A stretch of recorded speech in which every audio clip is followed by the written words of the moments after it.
Hello everyone and welcome to another video on the channel. Today's video going to be a bit of a different video. This is going to be one of my backup videos. I've got a few in the pipe that upload if I haven't got time to record a normal video. So I thought I'd do this whilst I've got a bit of time. Shall I move that so it's a bit more straight? There we go. This is actually, I'm going to say to start with, this one sort of is and isn't, because I think I will put this up this week at some point. I want this to be a response video. I want people to do their own videos after, put it out to you, to give your opinions. And this is going to be all of my childhood favourites. So these are all the films that I vividly remember watching more than anything else growing up as a child. So like I say, obviously I'll show you mine, but I'd love to see everyone else's, see if there's any overlap, if there's anything different. Just films that you remember watching a lot when you were growing up. Sort of I wouldn't say, yeah, well, sort of the first films you remember really watching and watching a lot growing up. So these films, I would say, between the ages of, say, 5 and probably 10, were ones that were on circulation. I would watch over and over again. These were the films for me that made me start to really love film. Although there are some that came later on that aren't shown, I'm not going to show in this video, that really made me love film. Forrest Gump, E.T., those sorts of films, which came later on for me. These were ones when I was really young that I remember watching a lot. So, no particular order, I'll just go through them, tell you a bit about what they're about, maybe a bit why just memories of watching them, although, like I said, pretty much all of them, it's just a case of I remember watching them a lot growing up and just loving them. So yeah, first up, one that I've shown quite a few times before in similar sort of circumstances, Bedknobs and Broomsticks, one of my favourite Disney films. 1971 this came out, basically about these young children who were evacuated during the war into the country and taken in by Miss Price, who they find out is an apprentice witch. She's not great at making magic, as that you find out from her early attempts, but she ends up being able to successfully cast a travelling spell on this just little bed knob, which she puts on the end of the bed, and they say where they want to go, and they end up going there. And I just remember this, it's just magical. I just remember loving this as a kid. Even as an adult, I've watched this. It still holds up to me. The mix of animation as well with the live action, I think, is really well done for the 70s. Obviously, Angela Lansbury is just say no more. David Tomlinson, who I won't say the name of the other film, but you kind of guess the name of the other film that's going to show in this list. The other films even mentioned on the back. Roddy McDowall. You've even got old Bruce Forsyth pops up in this as well. Yeah, just absolutely love this film. One that I've seen countless times and will be going back to for a long time. Bedknobs and Broomsticks. Next up, another one I've mentioned a lot. And this was one that I don't know, it's the only one I think out of these that's rated a 12 yet. But it's one that I watched when I was young and remember loving. And it's one that anyone can watch and get something from, I believe. And that's Mrs. Doubtfire. Okay, I'll put a disclaimer. Anyone can watch except for Roy and get something out of. Got to put that in brackets. Sign it, stamp it. But yeah, Mrs. Doubtfire, just such a wonderful film. Probably Robin Williams' best film. Got Sally Field in here.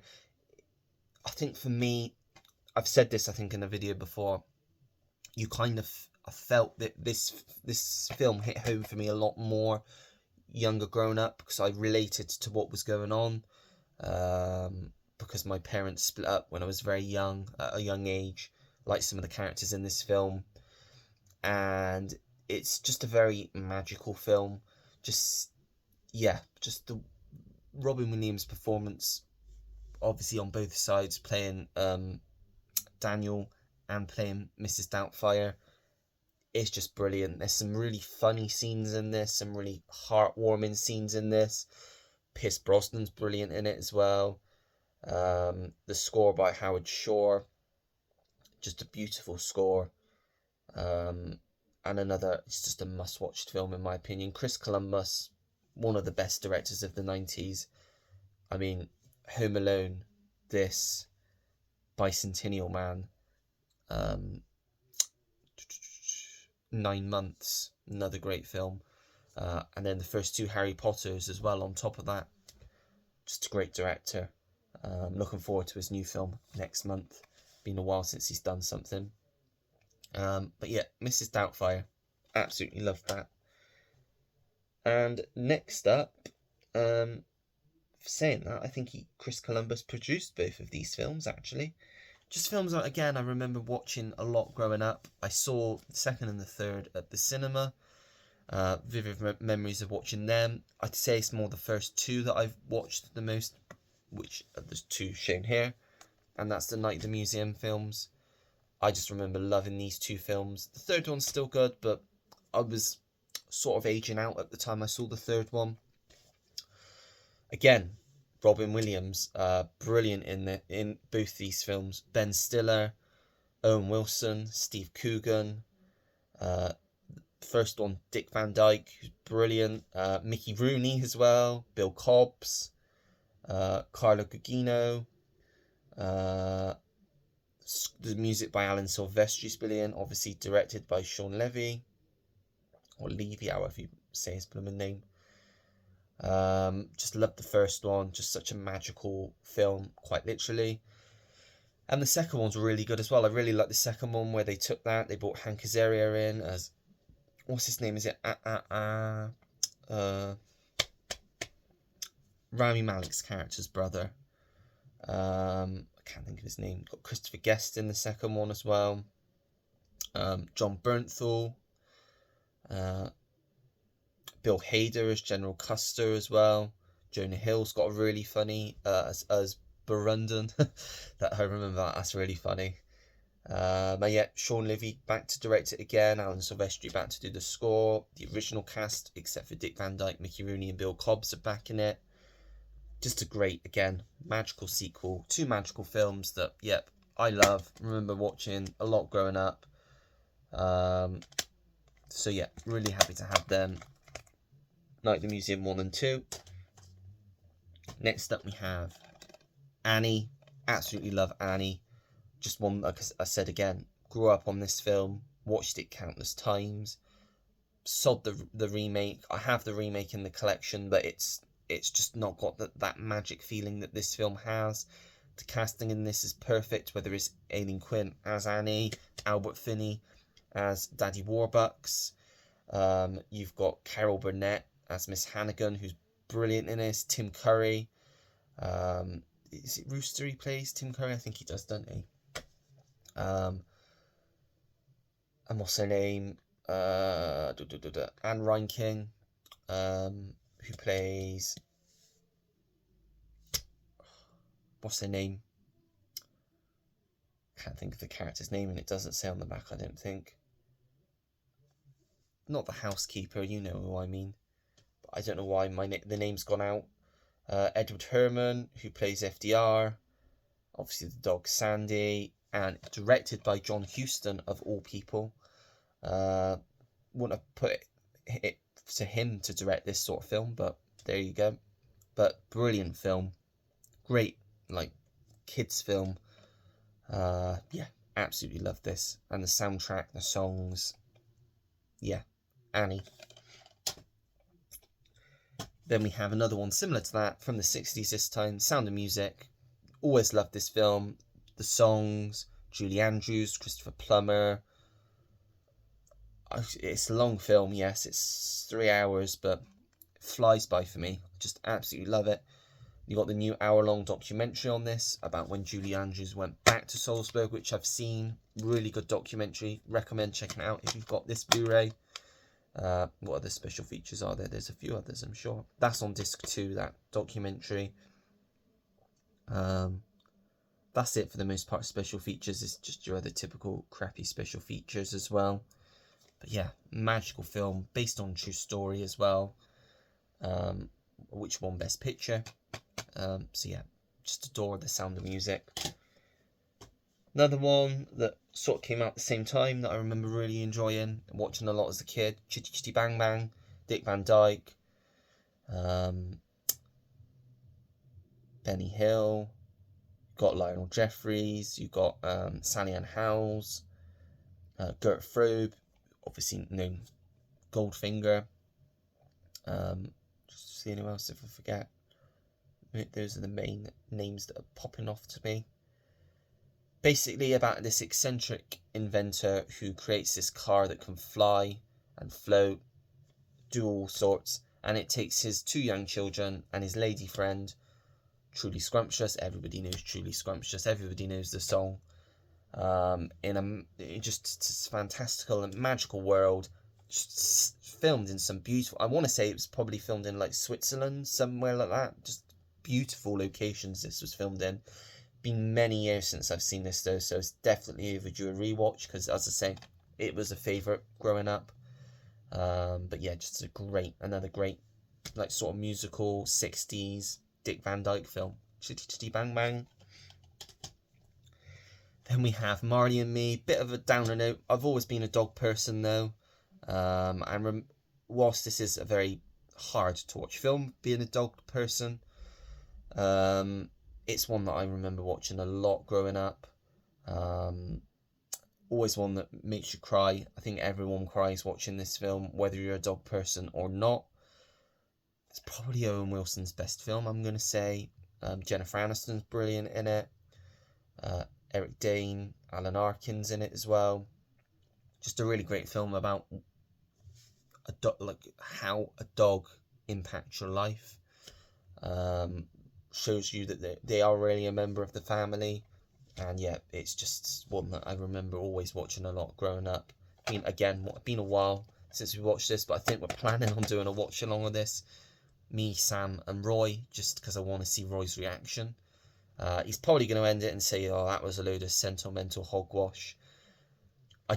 Something in me thinks you can't say that to a film like this, because it's a lot.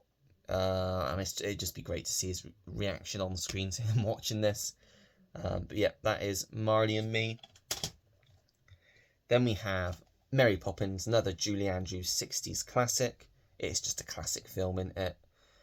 Obviously, Dick Van Dyke again, with his awful Cockney accent, as Bert the Chimney Sweep. You've got David Tomlinson in this. You've got Hermione Baddeley, Karen Dotrice, Glynis Johns, who I think she passed away recently, didn't she? I think. Yeah, I'm sure she passed away in the last year or so. She just reached her 100th birthday. Yeah, lots of people in this one. Yeah, really enjoy this one. Like I say, another one growing up that I really remember loving. I'll put the companion piece to this, Saving Mr. Banks. Watch this, then watch Saving Mr. Banks. I think that's a great double bill. One that I might try watching. And the sequel wasn't offensive either. I don't mind the sequel. Julie Andrews is always going to be Mary Poppins to me, but Emily Blunt did an okay job in my opinion. And it was surrounded by a fantastic cast as well. So yeah, that's Mary Poppins. Then we have Matilda. Always loved Matilda growing up. Danny DeVito, Maura Wilson, Rhea Perlman, Embeth Davidtz, Pam Ferris as Miss Trunchbull. Always great. Yeah, just a great 90s film, family film. Like I say, that I've watched a lot. I watched the new one. Wasn't a fan of the new one. This will always be the Matilda film for me. Like I said, just grew up with it. Absolutely loved it. Matilda. This one I remember seeing at the cinema, and it's Mr. Megorium's Wonder Emporium. Dustin Hoffman, Natalie Portman, Jason Bateman. I saw it at the cinema, and it was sort of a staple for us watching it around Christmas time. because it came out around Christmas 2007, I think. It's one of the earlier memories of going to see a film at the cinema for me. But I just love it. Like Dustin Hoffman as Mr. Megorium is brilliant. It's just such a magical film. Again, I've used that word a lot, but a lot of these films for kids, if they're magical, they work. It's basically, he owns this toy shop, his Wander Emporium, has everything you could possibly want, but it's all magical, got some sort of fantasy element to it. He's on his last pair of shoes. He's over 100 years old, and basically says when his shoes go, so will he. And basically everything starts to go. He's going to hand over his shop to Molly Mahoney, played by Natalie Portman. And it's about them trying to keep the shop going together with Mr. Megorium, because knowing that he's not going to be around forever, they got to try and keep the shop, save the shop, shall I say. And yeah, it's just a brilliant, magical film. I'd love to do a watch along of this with someone as well, just because I don't hear loads of people talking about this. I'm sure Jodie's seen it, but you don't hear a lot of people talk about this film anymore. But it's one that, like I said, I grew up with, absolutely loved, and it is definitely overdue a rewatch for me. But yeah, that's Mr. Megorium's Wander Emporium.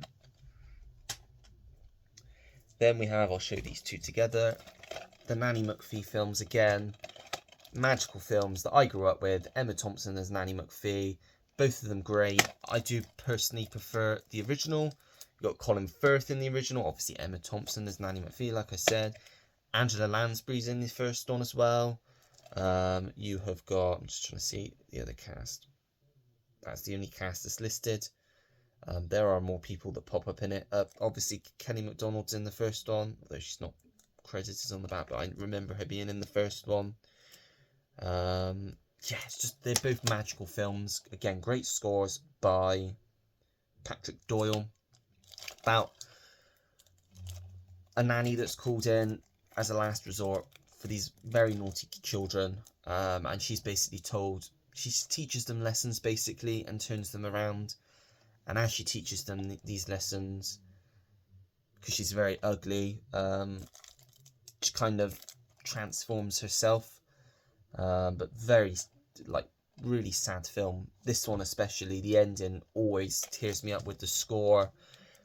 And I mean, I suppose it's slightly a spoiler, but it's not really. The quote, "When you need me but don't want me, will stay. When you want me but no longer need me, then I have to go." That always gets me. That does at the end when she says that. Just, yeah, two really great childhood films for me. Wish they did a third one. I was lucky to see this one at the cinema. This one's got Maggie Smith in as well, Maggie Gyllenhaal. Very small role cameo from Ewan McGregor at the end. Got Rhys Ifans in this one as well. Yeah, both solid films. Yeah, Nanny McPhee and Nanny McPhee and the Big Bang. 2 to go. Next up, Willy Wonka and the Chocolate Factory. I've spoken about this before. Just love this one. Gene Wilder, brilliant as Willy Wonka. The Oompa Loompas, the factory itself. Obviously, as a kid, watching all these children going and eating all this chocolate, obviously you can imagine, as most kids probably have done watching this film, just makes you want to be one of them. Obviously, mainly Charlie, because he's the only one that comes out unscathed. But yeah, again, some great musical scenes in this as well for a 70s film. You got is Roy Kinnear's in this, isn't he? Yeah, Roy Kinnear. Obviously Peter Ostrom as Charlie. Yeah, brilliant, magical 70s film, Willy Wonka and the Chocolate Factory. And last, but by no means least, another one that's overdue a rewatch, but I remember watching a lot growing up. It's My Namesake. It's, of course, Oliver. Based on the titular character, based on the Charles Dickens classic novel. You have got, what's his name? Mark Lester played Oliver. You got Ron Moody as Fagin. Oliver Reed, brilliant as Bill Sykes. Harry Seacombe as Mr. Bumble. Shani Wallace as Nancy. Artful Dodger played by Jack Wilde. Brilliant 60s musical version of the classic novel. Yeah, again, it's been a while since I've seen it, so I definitely need to go back and watch this again. But yeah, it's just a classic, isn't it? That is Oliver. And those are all my answers for like my childhood favourites that I remember growing up with, watching a lot on repeat. So now I throw it out to you guys as a response to this video. Let me know what your answers would be. Are there any from my list that would be on your list? Are there any that I've probably never, there's probably some I've never even heard of that would be on your list. It's all going to depend on how old you are, your age. Although saying that, I'm fairly young and I've got some pretty old films in there that I was brought up on. But yeah, that's it. Like I said, leave me a comment down below. If you don't want to make a video, let me know just some of yours down below in the comments and your thoughts on some of the ones that I've shown as well.